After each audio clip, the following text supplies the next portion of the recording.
já estão todos devidamente admitidos nesta sala virtual.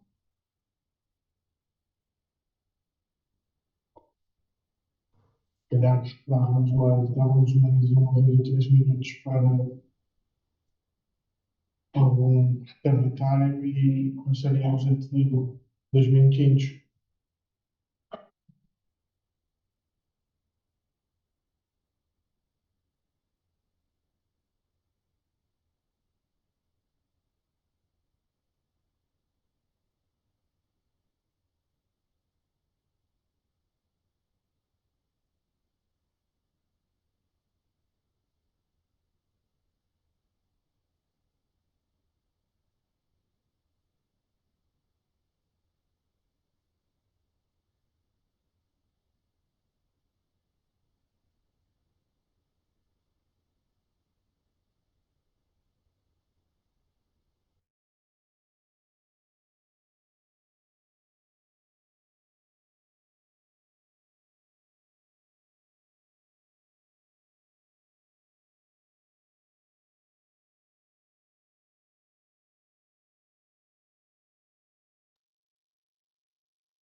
Obrigado, Geraldo. Boa tarde também.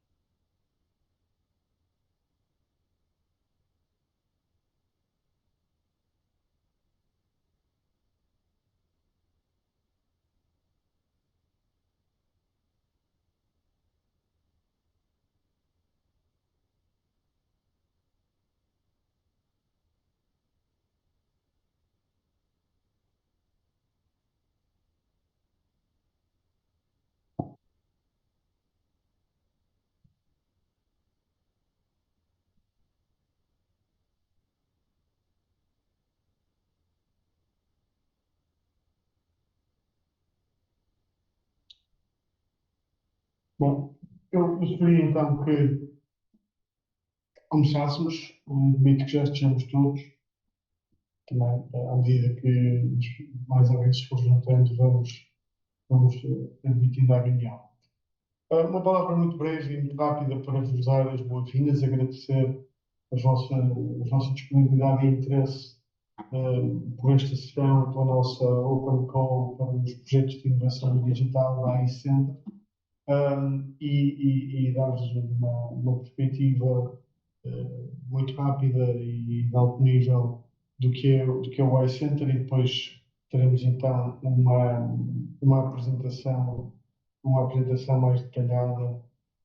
Permitam-me também que lhes apresente rapidamente as pessoas que nos estão a acompanhar. O Pedro Pereira, do Centro de Computação Gráfica da Universidade de Minho, que é o nosso parceiro neste consórcio da iCenter, e a Flávia Lopes, Business Analyst, e uma das pessoas que tem estado mais intimamente ligadas aqui ao iCenter, do nosso lado na Prova. Olá, boa tarde a todos. Já agora.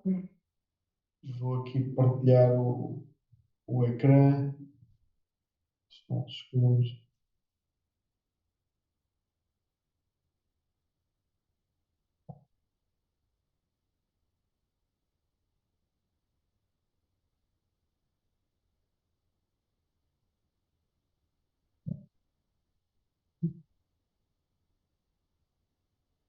Que é a questão que eles estão a resolver.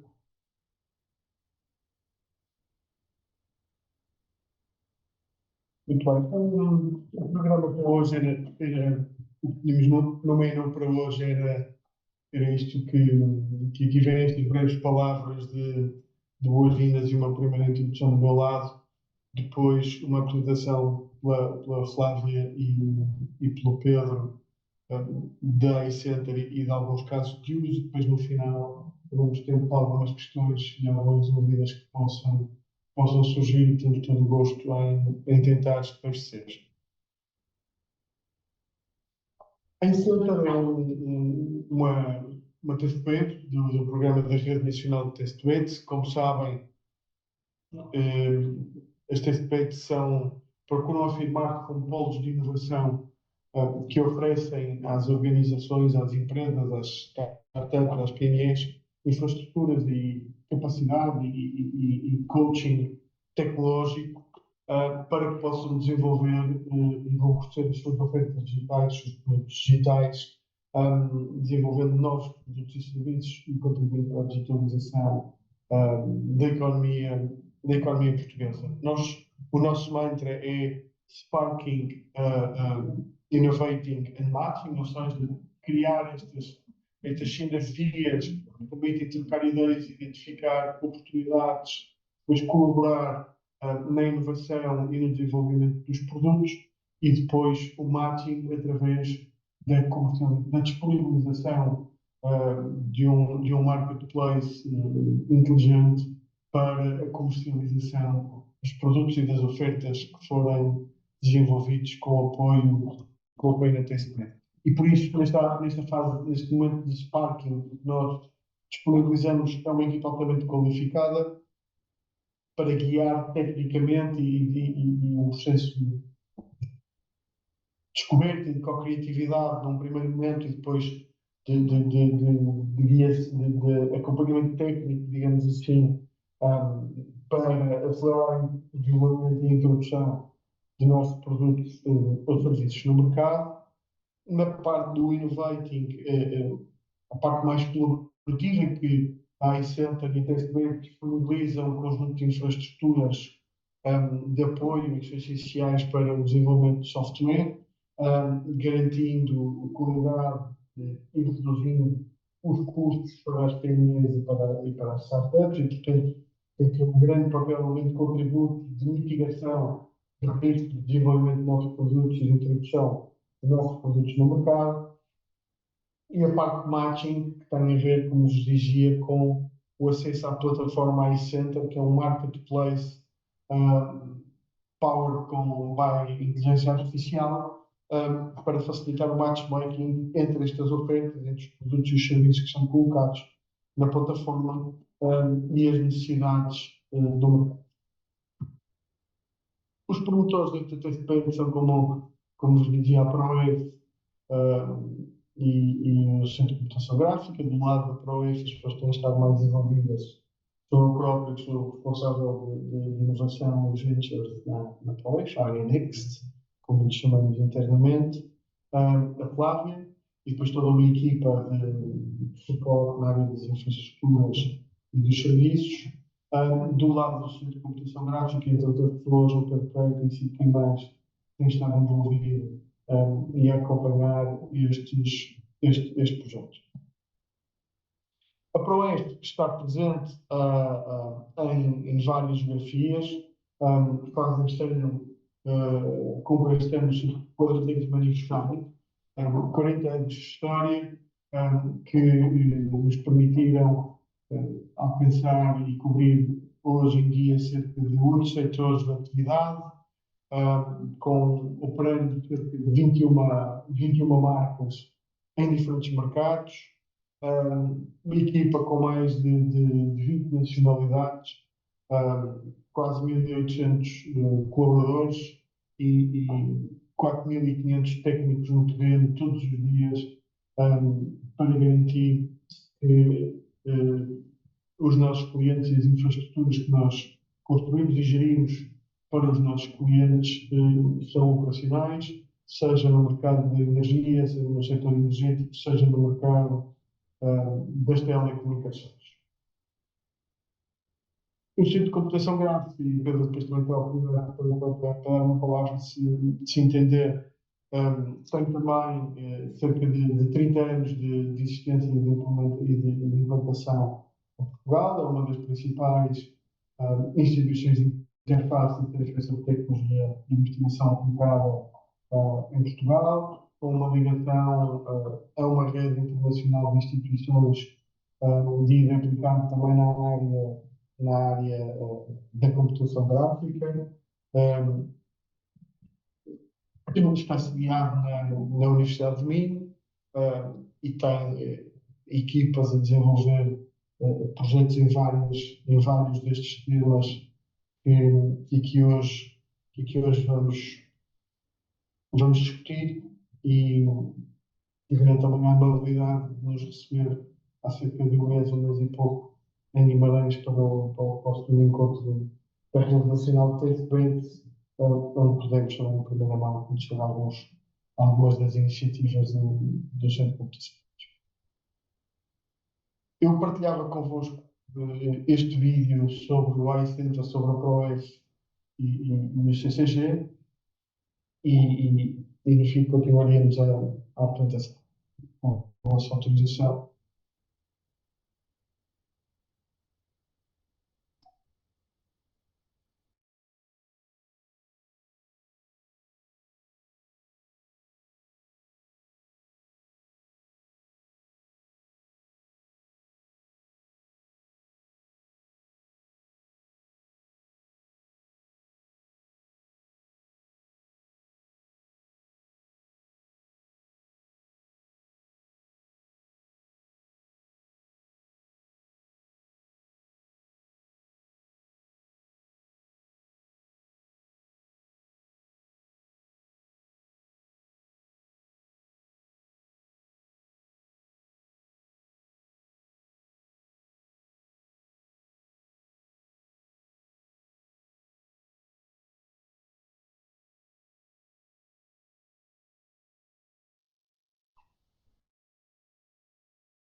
Nós lançamos também recentemente o website do iCenter.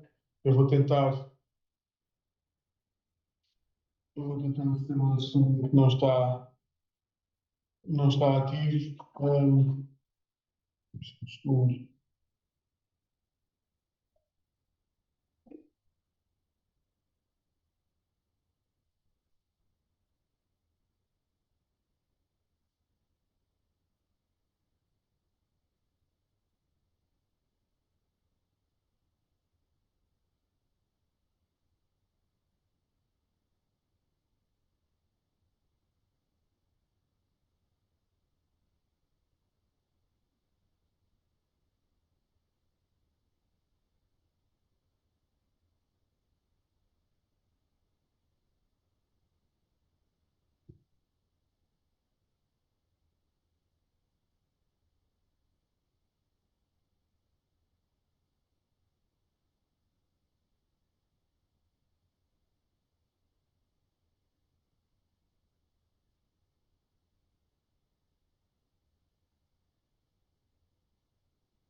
Que já estão vendo até a homepage do site do projeto, onde já é possível as entidades aderentes e as entidades com interesse no projeto ficarem a saber o que fazemos, como trabalhamos e também fazerem o seu registro. Mas isto são passos que vão ser apresentados em maior detalhe pela Flávia, a quem eu passava a pasta, digamos assim, neste momento, passava a palavra para fazer também a sua apresentação. Obrigado. Eu vou para a partilha da slide.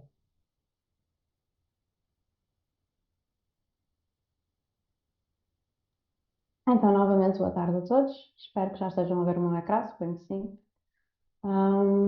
Pronto, então, nós já falamos um bocadinho sobre o que é este conceito das test beds. Já falamos também um bocadinho do que é o iCenter. Vamos então focar-nos um bocadinho de como é que vocês, entidades aderentes, conseguem então candidatar-se ou aderir a este programa. Antes de mais, qual é o público-alvo deste programa? O público-alvo deste programa são as PMEs e as startups. E porquê? Basicamente porque para criar um produto ou um serviço que as pessoas realmente usem e que funcione, alguém tem que fazer o trabalho difícil de pensar, de testar os produtos e de garantir que funcionam sob qualquer circunstância.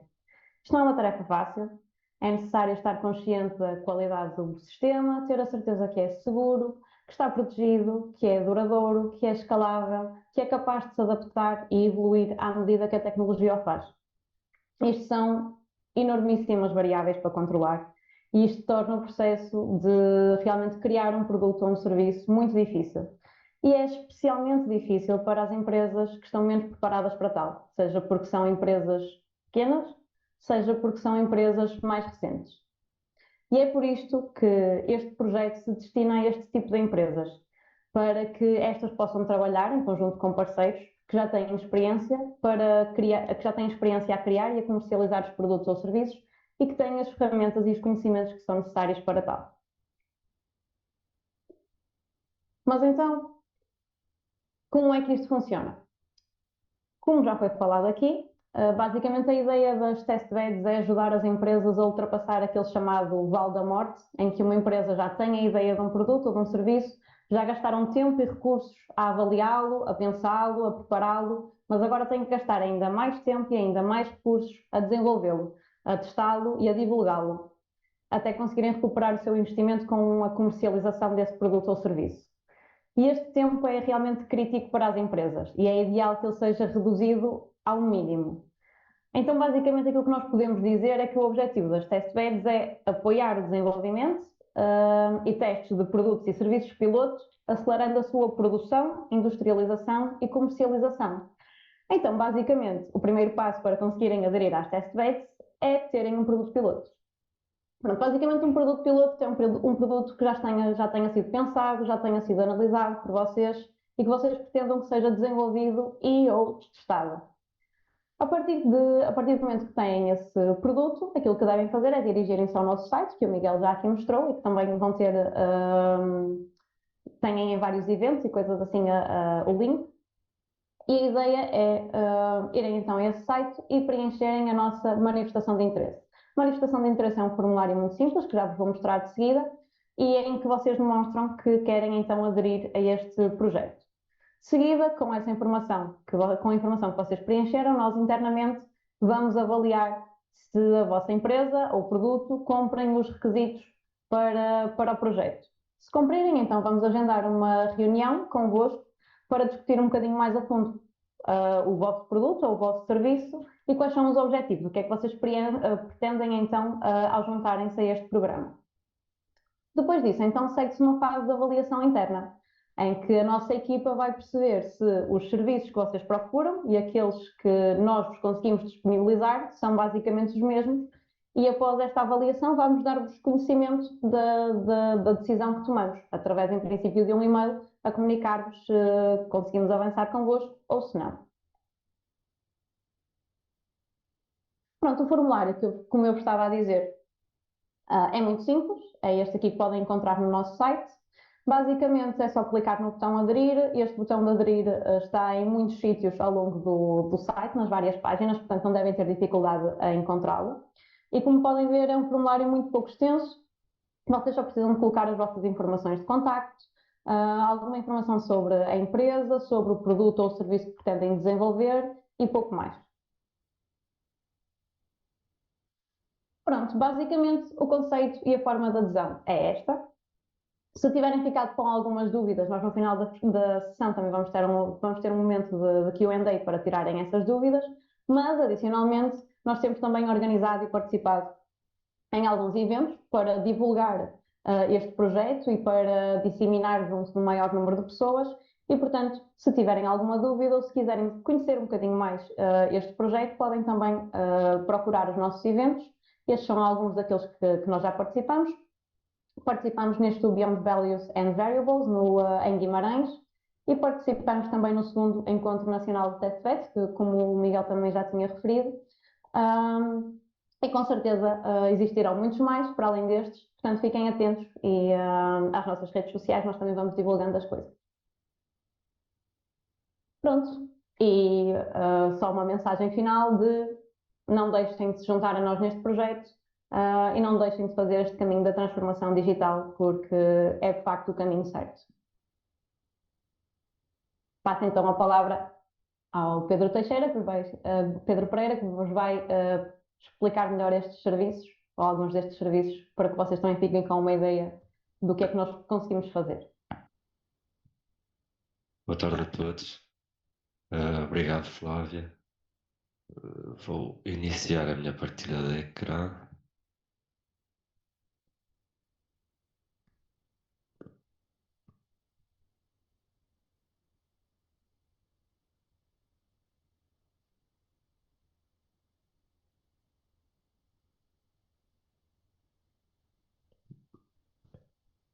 Ok, pronto. Boa tarde novamente. Eu vou falar-vos um bocado do tipo de serviços que podem ser disponibilizados ou encontrados nesta Test Web, AI Center, em particular um serviço de inteligência artificial que será proposto ou que está a ser desenvolvido e será proposto pelo CCG, que é o Serviço de Previsão de Trends.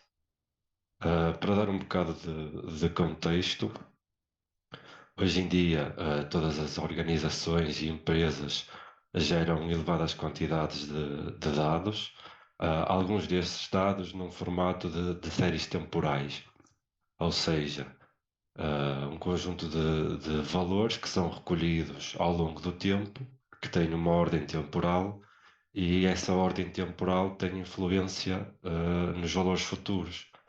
Por exemplo, consumos energéticos, sensores de máquinas da indústria, números de encomendas, números de veículos que passam num determinado cruzamento, etc, etc.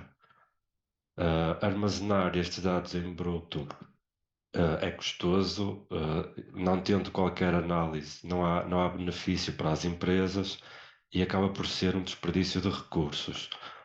E as empresas, se querem manter competitivas no mercado, é importante que utilizem esses dados que recolhem, que os analisem e que extraiam conhecimento útil e valor dos mesmos.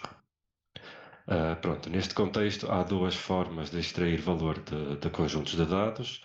A primeira é através da análise dos dados históricos, portanto, as empresas armazenam os dados, vão analisar o que aconteceu e depois tomam decisões, no fundo reagem.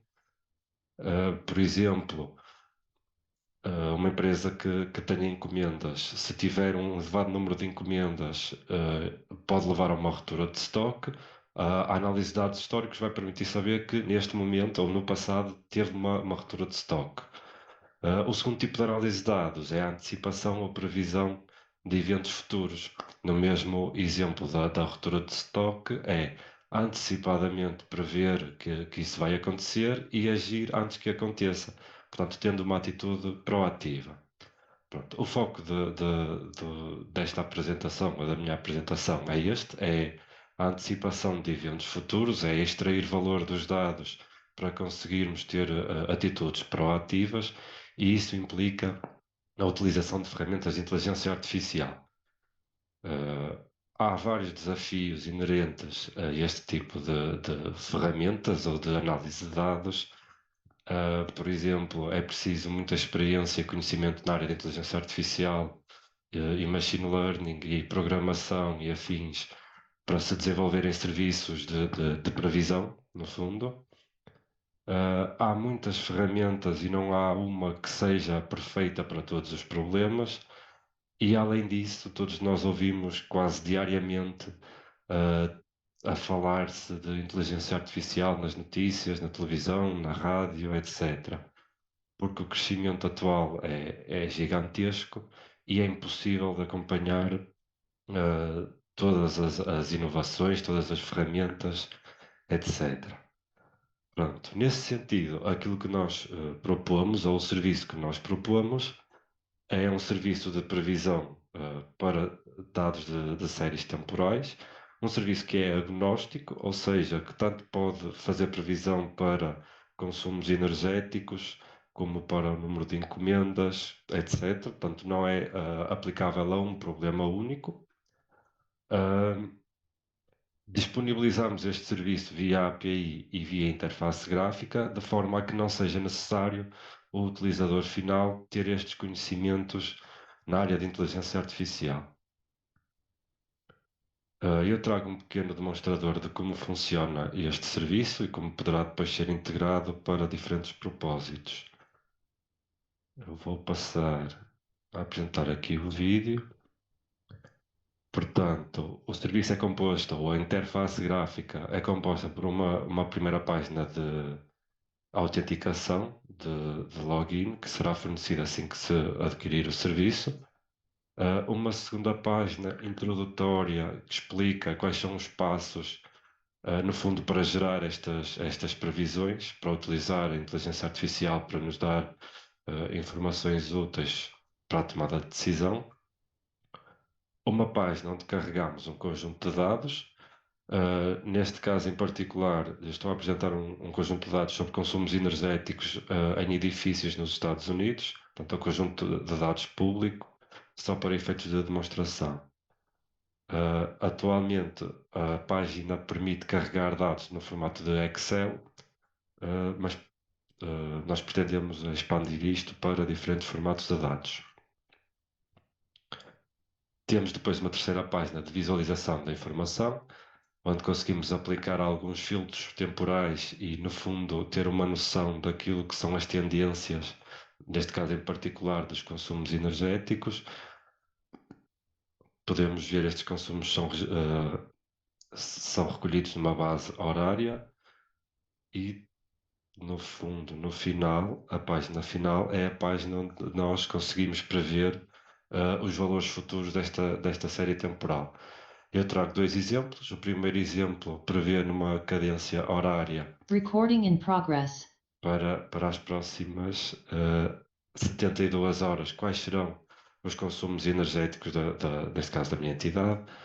Para efeitos de demonstração, eu apresento aqui os valores previstos e os valores reais. E no fundo é permitido também que se descarregue esta informação e se utilize da forma que for útil depois na tomada de decisão. Um segundo exemplo mostra o mesmo processo, mas a realizar esta previsão numa base diária, portanto, a prever os consumos energéticos, neste caso para os próximos 7 dias. A informação gerada é a mesma e pode igualmente ser descarregada e utilizada na tomada de decisão ou no auxílio à tomada de decisão. Em jeito de conclusão, as vantagens associadas a este serviço podem ser várias. Primeiro, com um reduzido esforço de desenvolvimento, é possível gerar soluções com boa qualidade preditiva, ou seja, cujas previsões podem até não ser perfeitas, mas têm uma qualidade elevada. Há uma boa relação entre custo e benefício, sendo que o custo aqui é medido a nível de esforço, portanto, o custo temporal, o tempo que se demora a desenvolver este tipo de soluções é reduzido, e o custo de conhecimento, porque, como podemos ver, é simples produzir este tipo de serviço ou este tipo de informação, e não é mandatório ter conhecimento na área de inteligência artificial e de machine learning. Outra vantagem é que os dados das empresas não são armazenados, portanto, são consumidos para a criação das previsões e depois são descartados. E a interface gráfica permite uma utilização relativamente fácil do serviço. Uma das vantagens que eu não coloquei aqui é que este serviço pode facilmente ser integrado em diferentes produtos, portanto, para diferentes âmbitos, para, sei lá, manutenção preditiva, por exemplo, para previsão de encomendas, portanto, de forma muito simples. Em jeito de conclusão também, nos próximos passos que nós identificamos, é não só disponibilizar este serviço, que é restrito a séries temporais, mas também disponibilizar outro tipo de serviços de inteligência artificial, por exemplo, para outros problemas, para a detecção de anomalias, para problemas de classificação, problemas de regressão, ou seja, para classificar sei lá, se determinado produto tem ou não tem defeito, por exemplo. A detecção de anomalias é antecipadamente saber se uma máquina que vai ter um problema e então precisa da manutenção antecipadamente, etc. Dou assim por terminada a minha intervenção e passo a bola à Flávia novamente. Obrigado pela atenção. Bem, pronto, então, como podem ver, notícias como esta, penso que não surpreendem ninguém.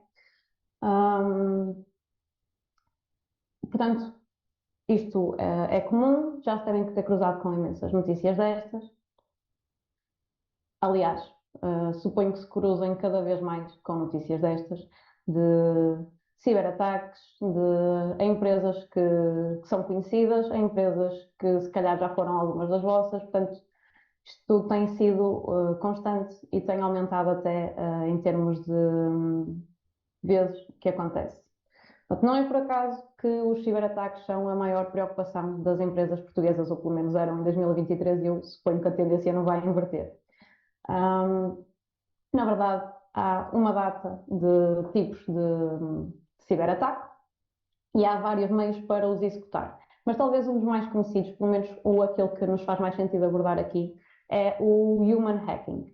Pronto, o human hacking basicamente não é mais do que explorarem erros humanos para conseguirem aceder à informação ou acessos que de outra forma não conseguiriam. Eu acredito que alguns de vocês aqui, se não todos, conheçam alguma história de algum destes ataques, de algum human hacking, quer no meio empresarial, quer no meio pessoal, de alguém que já sofreu este tipo de ataques. As histórias são muitas e são quase sempre semelhantes.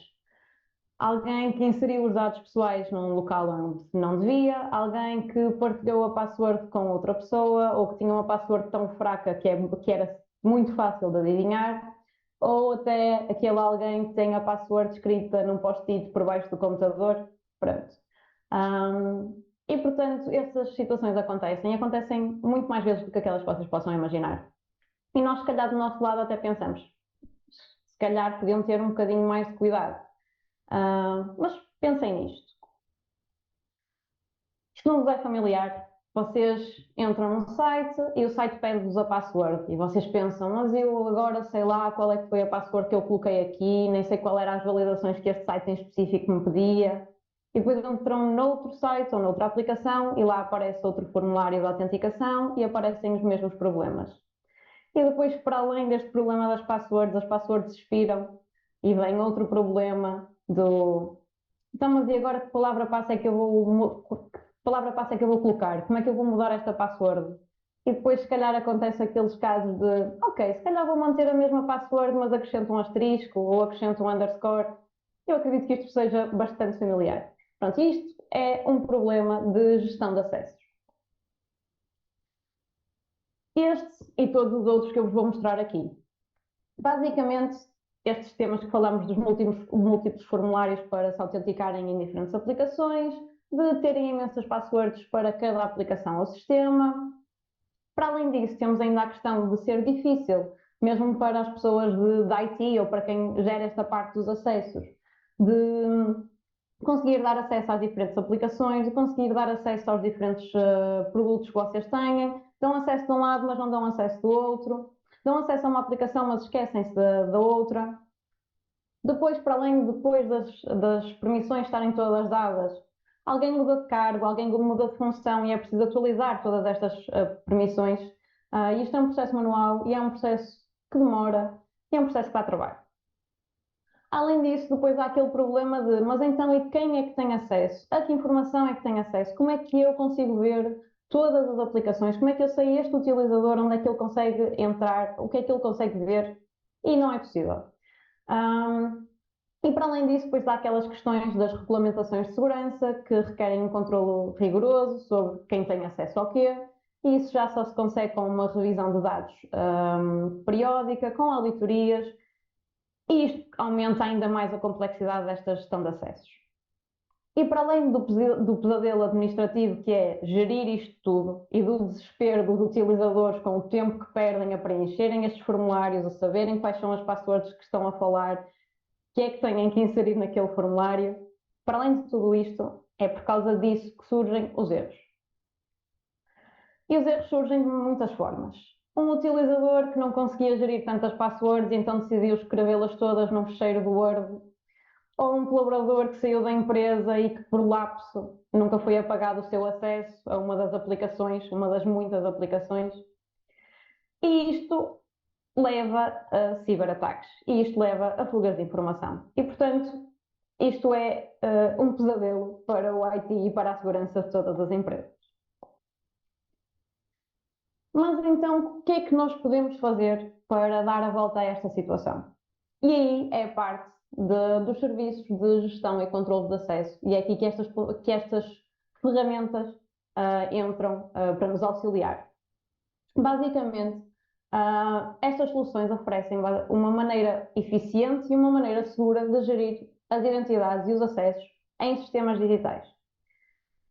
Ao centralizar este controle de acesso de todas as plataformas e oferecer recursos avançados de autenticação, de autorização, de auditoria, estas ferramentas acabam por permitir que as empresas protejam os seus recursos de forma eficaz e em conformidade com as regulamentações todas de segurança.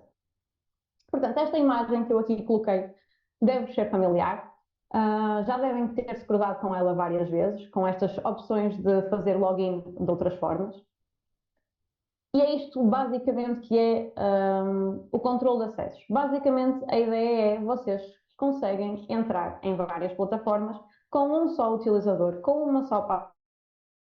Todos os acessos são geridos na mesma ferramenta, todas as permissões, todos os perfis são geridos na mesma ferramenta.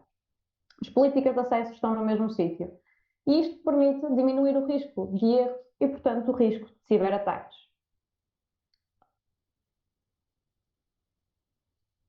Pronto, então, basicamente, o que é que vocês têm ou o que é que vocês deviam reter disto? Vocês deviam reter o que se espera das testbeds, o que é que vocês podem esperar das testbeds. E o que vocês podem esperar é que nós consigamos estimular os vossos desenvolvimentos, os vossos produtos pilotos com estes serviços. Estes serviços nada mais são do que quase Legos que vocês vão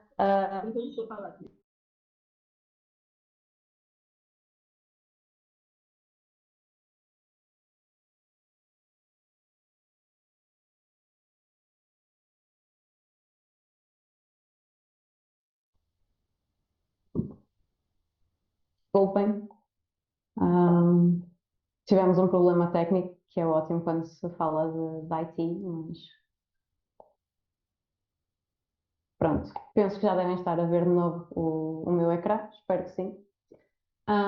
Pronto, então, o que eu estava a dizer era que aquilo que vocês devem reter é em que é que as testbeds vos podem ajudar, o que é que vocês podem esperar das testbeds. Aquilo que vocês podem esperar é isto, é que nós consigamos estimular o desenvolvimento dos vossos produtos pilotos e dos vossos serviços através destes serviços que nós disponibilizamos. E estes serviços nada mais são do que este serviço que o Pedro apresentou, que eu apresentei, nada mais são do que Legos que vocês podem adicionar ao vosso produto. Vocês podem adicionar, podem retirar à medida que vocês quiserem. Podem decidir usar, podem decidir não usar, mas são quase add-ons que vocês podem colocar no vosso produto piloto e que conseguem alavancar esta experiência e este produto que vocês têm. Podem também esperar serviços de demonstração, experimentação, simulação e testes que ajudam a acelerar o desenvolvimento e a entrada no mercado dos vossos produtos e dos vossos serviços. Podem também esperar disponibilização de infraestruturas ou equipamentos. E por último, mas definitivamente não mesmo menos importante, podem ainda esperar uma partilha de conhecimento e de experiência, colaboração entre equipas e capacitação das vossas equipas. Isto é aquilo que vocês podem esperar das testbeds. Pronto, e assim terminamos. Guardamos aqui um bocadinho para as vossas questões. Estão à vontade para as fazer a partir de agora, sejam elas mais técnicas ou não, o Pedro também está aqui para isso. Pronto, estejam à vontade. Nós também temos aqui algumas FAQ que depois vamos passar, mas se tiverem alguma questão, este é o momento.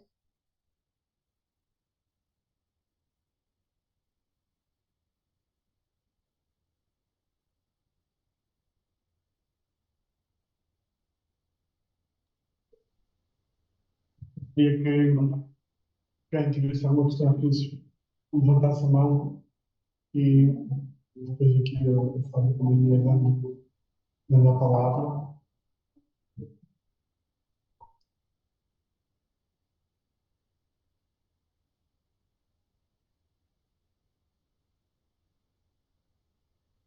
Muito bem, não havendo questões, se calhar, Fábio, se quiseres passar muito rapidamente o Q&A, depois podíamos wrap-up, talvez encerrar.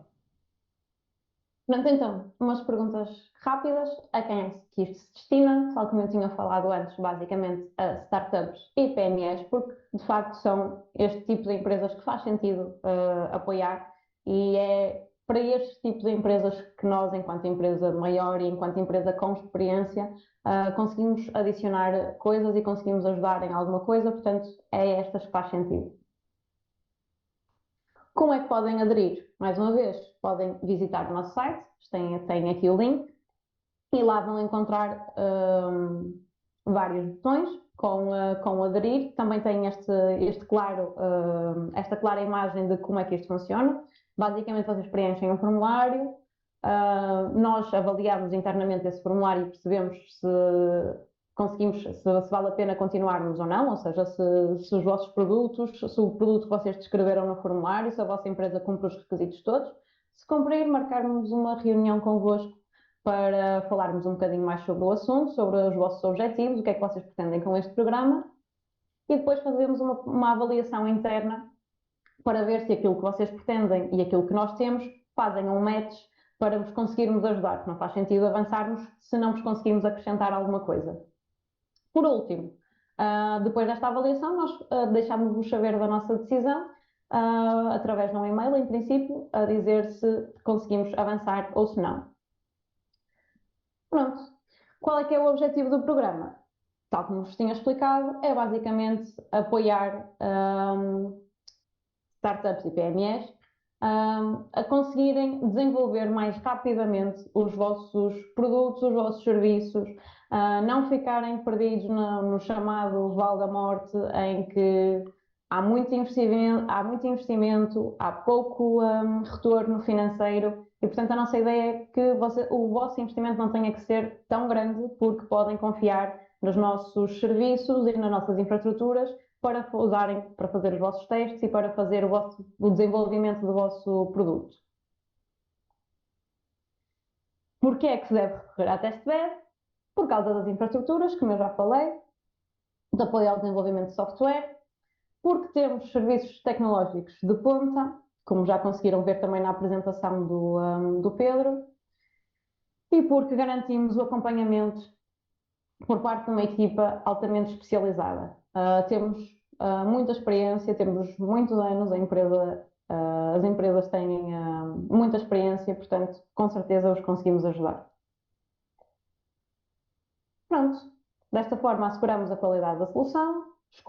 Os custos são muito mais reduzidos porque não têm os custos das infraestruturas, não têm os custos de andar a perceber como é que isto se faz, como é que eu testo, como é que eu consigo fazer isto, que infraestruturas é que eu preciso para testar, será que o meu produto já está bom o suficiente? Pronto, todo esse tempo e todo esse custo é reduzido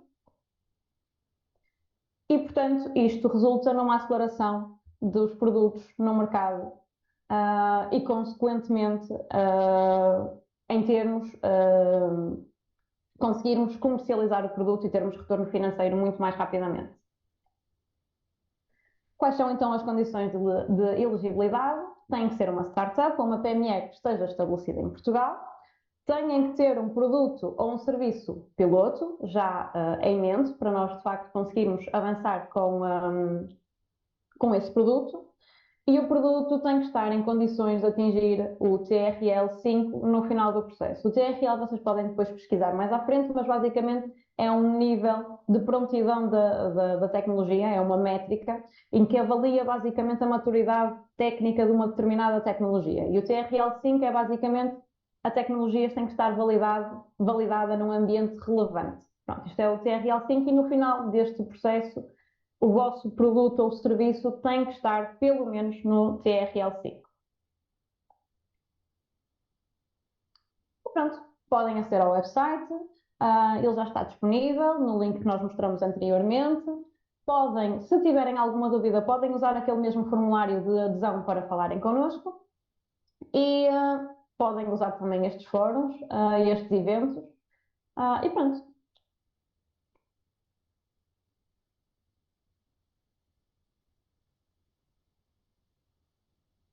Muito bem. Obrigado Flávio, obrigado Pedro pelas vossas apresentações.